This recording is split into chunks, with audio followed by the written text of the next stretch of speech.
This time last week, we invited three men to join us on the show to talk about masculinity. And you can catch that full conversation on our CBC Manitoba YouTube page. And the reaction to that conversation was really interesting. Here's two emails that we got from listeners, both women, in response to our discussion last week. The first one is from, and she wrote, "Good morning. I enjoy listening to your show most of the time, but this morning, your three guests discussing masculinity raises concerns. Do you provide a platform for every idea out there? These three are so in denial. They either misunderstood the term toxic masculinity or intentionally leave aside any discussion of the men who beat their wives and children and those who murder their families. These atrocities occur every day, and we all know individuals who perpetrate these crimes on their dependent children and partners, even in Manitoba and Winnipeg. So it is difficult to understand the gap in their thinking. Instead, they focus on breadwinning and soldiering by men. By they, quote they, when referring to labeling men wrong, they are not so subtly referring to women. Are they actual women haters, perhaps? Their words and presence on the CBC platform are making me very uncomfortable. I'm disappointed in the choice of giving these naive men airtime, men who will never understand the situation many women and children find themselves in. And now they turn their attention to violent women and girls. That's enough already. I usually enjoy your interviews, but not this one. Sincerely." The second email is from Jocelyn, and she wrote, "Morning. The talk this morning about masculinity was such a needed perspective and conversation. And while I don't doubt people will have so many opinions on this topic, I can only speak to my life experience as it's the only perspective I have intimate knowledge of. So for me, as a disabled single woman in her 40s now, I have more male friends than female friends. Over the length of my disability and my life before I started to go blind, I dealt with and still deal with more harassment and bullying from women than I ever do from men. The majority of men I meet treat me like a human and an equal, and my thoughts and opinions are not dismissed. I get more understanding and support from men than I ever have gotten from women. So I'm not shocked to see or hear that men feel like they have no voice and they aren't allowed to be anything other than the evil villain. I've watched amazing men who think nothing of staying with a homeless person in physical distress till the paramedics they called show up. I watch fathers who work 2 full-time jobs so their kids can have a home and food. It's heartbreaking to me that we are washing the whole gender with one term and telling them they are bad. It can never be anything but bad because they are male. Are we so sure that masculinity is the problem? Or is it that we can't be bothered to weigh a person individually, so we will group everyone up and say that because we have a few bad apples, we need to throw the whole lot out?" Jocelyn. So definitely worth continuing the conversation. And to do that, we're joined today by Humberto Carolo, the CEO of White Ribbon, which is a national organization that works to promote healthy masculinities. Good morning, Humberto. Good morning. Nice to join you. Thank you for joining us. And we're joined again by lawyer Jean-René Dominique, or JRD Kwilu. Welcome back, JRD.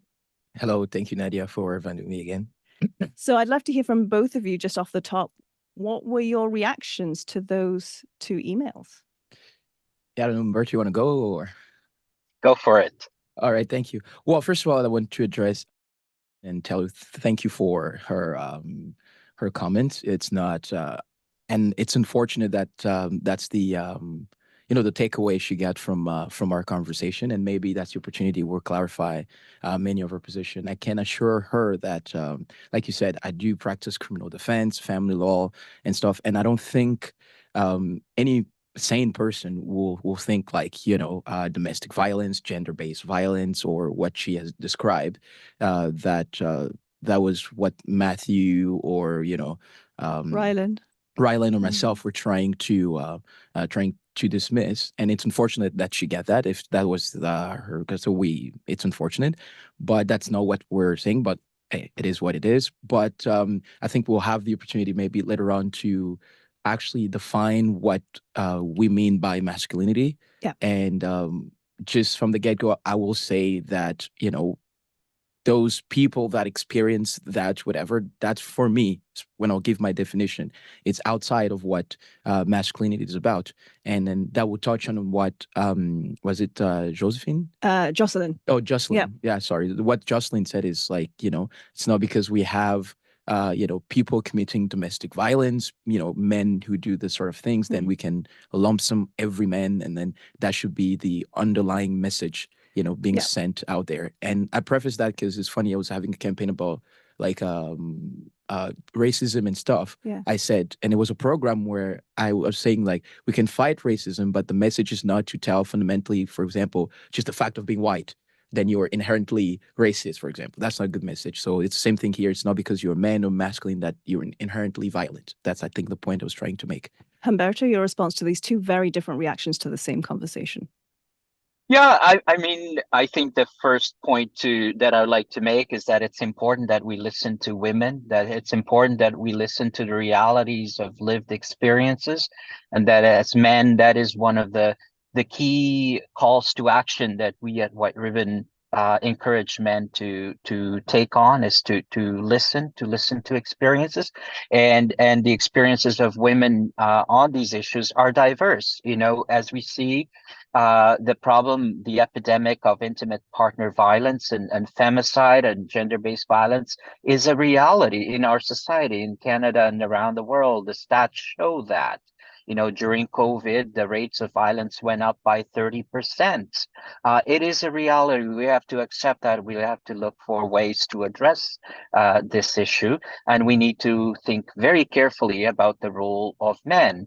And at the same time, there are many women who are supported, who are surrounded by men who are uplifting, who are kind, who are compassionate, who are empathetic, who stand side by side with them, who are good allies, and who exhibit good characters, good values, good norms, who stand up against stereotypes and harmful norms, who embody what it means to be, a kind, compassionate man. And so we have to find ways to talk about this issue in a way that brings people in. This is not us versus them. This is about us together, talking about the issues, the realities, and finding solutions that work for all of us. And I find that up to now, we've had some real challenges doing that. And I so appreciate the opportunity to have this conversation, to find common ground, because in the end, the status quo is not acceptable. And we have to figure out ways of moving forward that are different than what we have now, that are good for all of us, for men, women, people of all genders. So let's start with JRD's point to make sure that we're talking about the same thing, because clearly even word masculinity elicits different responses from people. So let's make sure we're talking about, I'll get a sense of what you both mean by the word masculinity. JRD, what are you talking about? Okay, I'll answer that like in two levels. Level one, if we just look at, basic dictionary definition, they'll be like, masculinity is just, traits, attributes, or, characteristic ascribed mostly to men, for example, right? We'll see ascribed to men. And for me, and the way I was taught, when I'm talking about masculinity, is those traits that I'm extracting from what masculinity is. And then that's what we said from the beginning, is servant leadership, right? What I mean by servant leadership is when you are of service, is, for example, is because you love your family, your friends, or whatever, that you want to protect them, and you don't, you want them to be safe. You don't want to impose harm. So certain traits. So certain those traits that courage, being reliable, right, being of service. That to me is what I see by masculinity. You have to do the needful, necessary to provide. So that's level one. You said there's two levels. So that was it. So that's what I was. Okay. Level one, it was just like the normal definition, and then what, like the characteristic for me that are masculine characteristic, is the strength there. Yeah. And then for me, when someone is brute, right, that's not being masculine. Okay. Humberto, what about you? This is where we agree, JRD, right? Like these are the sets of identities, of characteristics, of traits that are constructed for us. And I think the key here is constructed, because there are many forms of masculinities over time, over place, over cultures, and we have to accept that. And the other thing that we need to keep in mind is this idea that masculinity, or those traits, belong only to men, and femininity belongs only to women. And this is where we need to start deconstructing that, because if we follow those strict traits, the strict definitions, then we very quickly get into trouble with ourselves, because that's when we start to live with those stereotypes, those norms that require us to be in a certain way, to behave in certain ways. And many of those traits and those norms and stereotypical forms are not good for us, men and boys, and Can you give not me an good for example? the people Give me that an we example. connect with as well. So strength, let me pick up on the concept of strength. And you're right, JRD, strength is, there's nothing wrong with strength. Both men and women, people, everyone can be strong. The problem with strength is when we start using to exert control and dominance over others, when we use our strength to exert violence and harm on others in order to get our way, in order to get our needs met, in order to advance our interests. That's the problem, right? You If we think that see desire to dominate is part of masculinity, or inherent to masculinity, Humberto? it is part of, exactly, but not just amongst men. It's across every, all genders, and this is what I mean, right? But we've been taught to, get ahead, to be strong, to to succeed, that we must dominate, we must be assertive, we must be in control, we must have courage. And superficially, perhaps many of those traits are positive, perhaps with the exception of dominating, because to dominate someone means to leave them behind.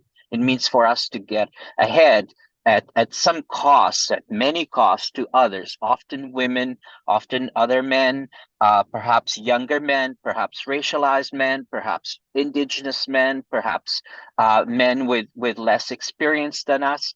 And we got to be mindful of the impact that kind of control, that kind of dominance, that kind of strength has on JRD? those around us. Yeah, I have few pushbacks because like again, and I don't know, maybe I think man, that's where we'll differ. I always try to look in terms of ideologies and something, and then maybe I'm wrong, you'll correct me. I'm not fan of what I'm hearing is this, postmodern, and everything is constructed that needs to be disconstructed and stuff. In general, even in law, in general, even when you're legislating, we always go to the general, because of course there's specificity, so you're trying to be as general as possible. Even when you're thinking, you want to be as large as possible. So we're now saying this, at least from my perspective, this is not the only trait, or that women cannot have the same similar trait. But I'm saying what is understood, for example, when we're talking about masculinity, is we have these traits that are coming out, right? It doesn't mean like it's not the word, I guess the postmodern like to use, fluid. We have a spectrum or whatever. It simply means like, for example, we're looking at strength.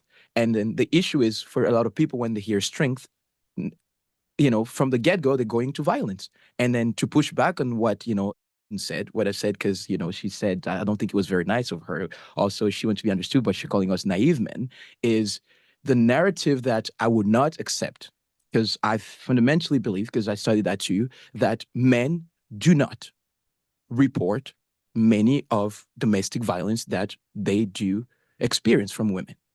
I practice family law, and I have a conversation with client, whatever.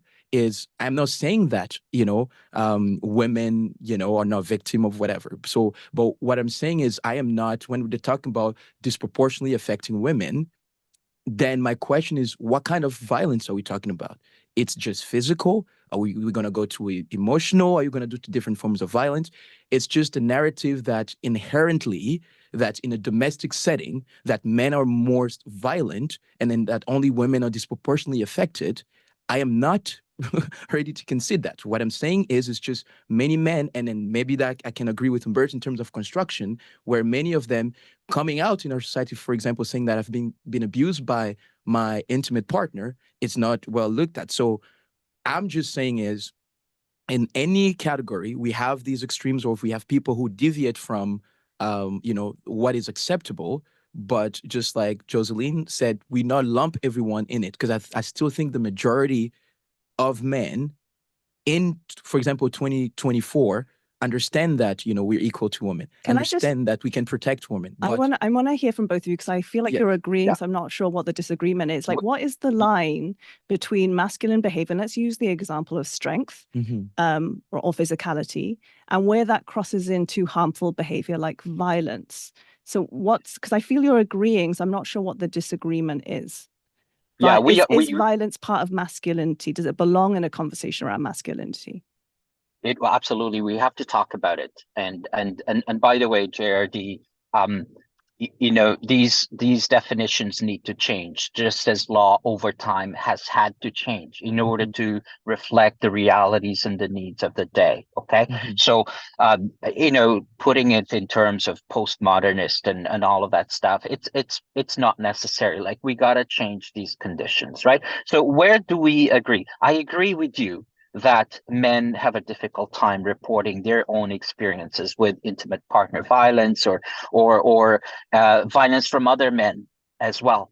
But we got to look at the reasons why, right? So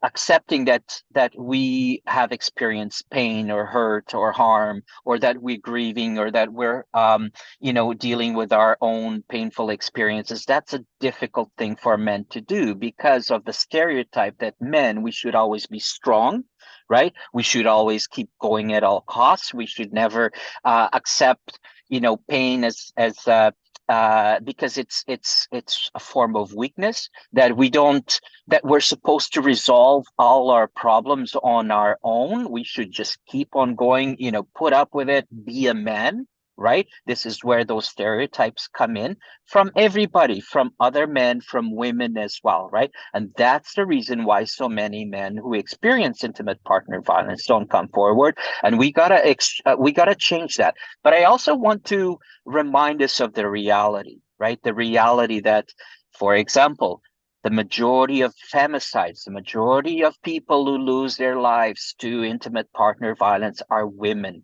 And almost 90% of them lose their lives at the hands of their male partners.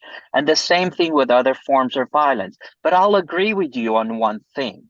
When it comes to other smaller forms of violence, whether it be verbal or emotional or psychological, according to the statistics, they tend to be a little bit more equal between all partners. But when it comes to greater forms of violence, aggression, the escalation of from an argument to a punch or a slap, or even more harmful forms of violence, then we see that escalation of violence represented at higher rates amongst men.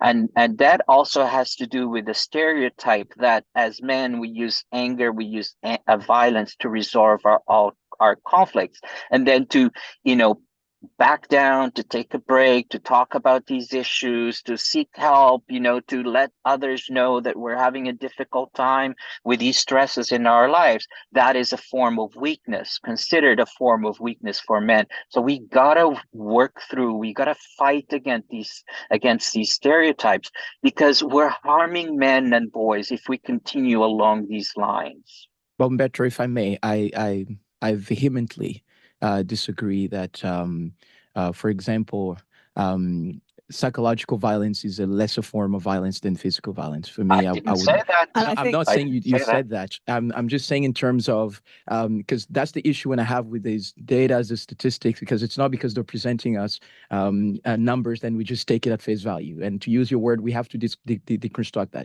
And I take your point, because you made that point. Yes, and I have a privilege where, I read economics, so I understand graphs, I understand statistics, where I can go deep down. It's just the way it is collected. So all I'm saying is just the narrative, if because we see these external, where the physical violence is more seen, is more prevalent, then we think it's more dominant. And again, because I know we're in a weird space where people say, again, I'm not denying that there's, women who experience domestic violence. I'm not denying then, they're victims of domestic violence out there. What I'm saying is I'm not ready to concede that, especially in the domestic setting, that men are more violent than women. Maybe we can discuss what we mean by violence, and we can have, and then to end to another point where maybe it's the difference of where, upbringing or whatever. I still think that yes, you life is tough, and I still think that you get on with it. It doesn't mean like you don't have healthy ways you talk to people, but I just feel like when you're faced with difficult situations, you need to have that moral, fortitude of kind of going through the situation, and you need to tap more into reason than your emotions. You need to, but I'm not saying it's privy only to men or women. I'm just saying in general. Okay. Me, I'm speaking from a position of a man, where I don't think giving more space to your emotions is a productive thing. I want to stay on the topic of physical violence. We've seen in Manitoba kind of high-profile cases of at least two cases of intimate partner violence that have resulted in deaths. How do we address male violence towards women? Yeah. So again, once would be a controversial thing. Even I don't agree with like I said, I don't know the facts, but the one that I know, I do not think fundamentally take away, like, so I'm talking about generally, not specifically these cases. How do in general, that's what I'm saying. In general, when we do like feminicide, like we just lump some. It's, let's say, if the murder visited upon a woman, necessarily they think she was killed necessarily because she was a woman, right? But that we can have another debate with that. In terms of violence, if it's coming from men, the question was to address violence from men. Yeah, correct. Male violence towards women. How? Yeah, that's what I'm saying. It goes to, I guess maybe that's the white ribbon is going. My thing is, it goes to actually teaching what real masculinity is about. That's what it goes to definition. For me, I was taught when you're masculine, you don't, visit violence upon, people that you love. That's where I was going back to, that servant leadership, that love, because if you love someone, if you value someone, if you respect someone, you know that that's a line that you don't cross, right? Of visiting violence upon someone. So that's, for me, the version of masculinity that I was taught. And then I think that's the version many men around me ascribe to, in terms of it is unacceptable, that form of violence. And if you look even from my grandfather, even he's telling his father was telling him. Humberto, you're nodding. So at JRD, we can agree on that, absolutely. But we must not forget that this form of violence happens within a broader system of inequality between men and women that's historical, that continues to go on, right? Women are seen as subservient to men, women are seen as inferior, and so forth. That's starting to change, but the reality is still there, right? So in terms of how do we stop this violence, we agree. Great. So we gotta keep working on that, right? So where do we stop this violence? Absolutely, the kind of work that White Ribbon does is important. We got to start early. We got to start with young boys and young men and help them deconstruct what it means to be a real man.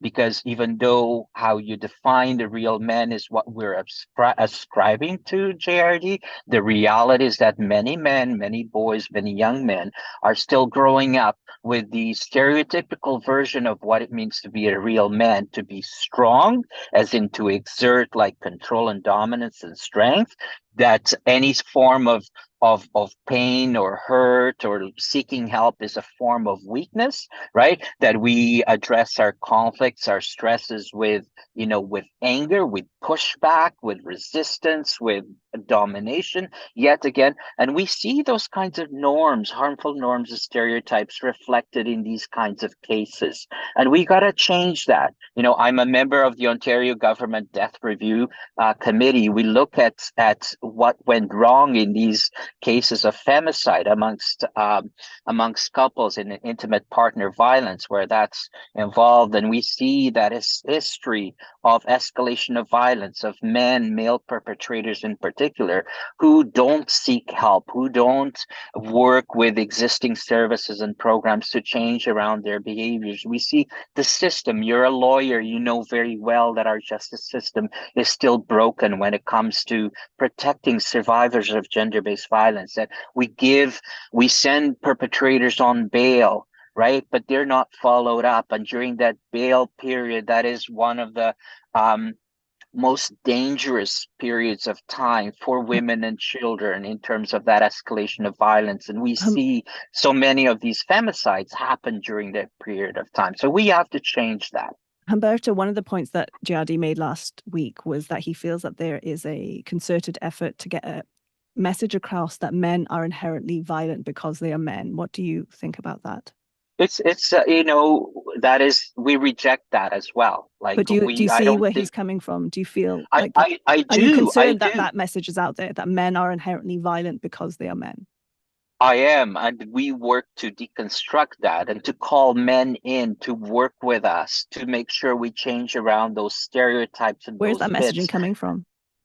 It comes from society. It comes from the expectations that, in order to be a real man, that we use violence in order to exert control and dominance over others. It comes from that, but we gotta change around that stereotype because that continues to pressure boys and young men from very early ages to take on that kind of identity, right? To take on violence as a means to resolve conflict. And we got to change that, because when we start to change that, then the myth of the male person as a violent, inherently biologically violent person will start to disappear as well. And this is how, by changing these stereotypes and these harmful norms, we start to improve the conditions and the lived experiences for men and boys. But we got to do that work, and we got to do that work together, not at the exclusion of women, not by demonizing the feminist movement and so forth, but by working side by side with those movements of change, because they are good for us too.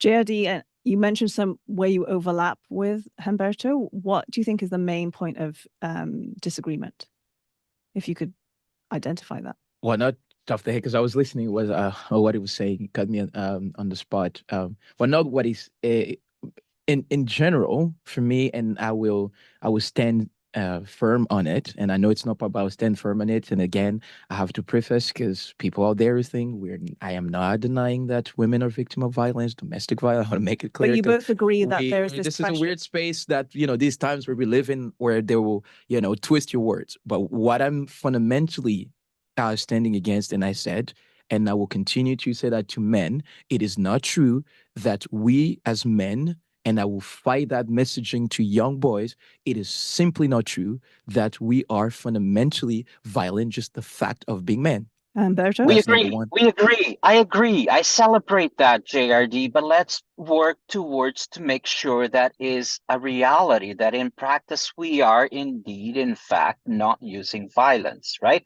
And I would challenge you respectfully, JRD, the idea of standing firm and not moving on our ideas and our positions, that too is a stereotypical expectation of men. All right. But is it bad? So it means that we got to do a better job listening to others, right? Because to stand with our convictions, whether they're right or wrong, or whether there's other, forms of ideas or things out there, that to me is a very rigid way of behaving and moving in the world. And so many men ascribe to that. So we got to pause, we got to listen, we got to, of course, it's not everything is going to be super clear to us, but let's use curiosity. Let's ask questions. Let's engage in a healthy argument, a discussion, dialogue, just like we're doing here. And let's do a better job listening to one another, because that's how we're going to find common ground. That's how we're going to find these just as you and I did in an agreement. So let's agree, and then let's move forward together to find solutions. And I welcome you. Reach out to me.